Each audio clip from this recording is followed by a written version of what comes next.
look, I never looked back. That's a long time ago and a lot of songs ago.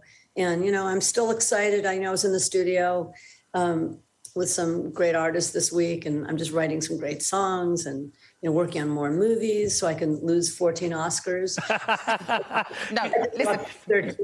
You were robbed, I'm sorry. I mean, the fact that you've been nominated, forget about the Grammys and the Emmys and everything else that you have racked up. The fact that you've been nominated for 13 Oscars and you've never won any is an absolute travesty. But I know you're not like other artists who are like a bit blasé about these nominations. You feel it's a privilege to be up there.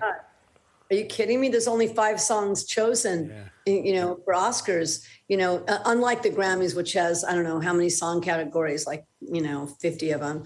The Oscars has one. They pick 5 songs.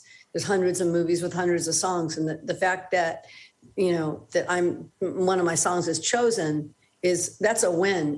And this year there was lots of, competition, a lot of big artists from bigger movies, than the movie I was in. My song was in a small movie. And so, it was called Somehow You Do, and somehow it did get nominated, and then somehow it did lose. But, but it's all good. I'm now, I'm the biggest loser in Oscar history, so it's all good. And of course, receiving that nomination meant you were in the room that night, and it's become one of the most infamous Oscar ceremonies in recent history. I mean, what was the atmosphere like in the room when the incident happened?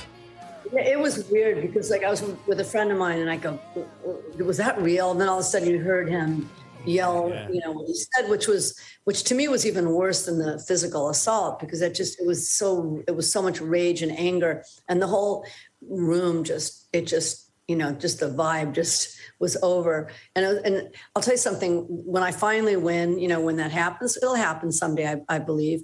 I want it to be a slapless night, because all anybody talked about really, was that, and it just, it was too bad.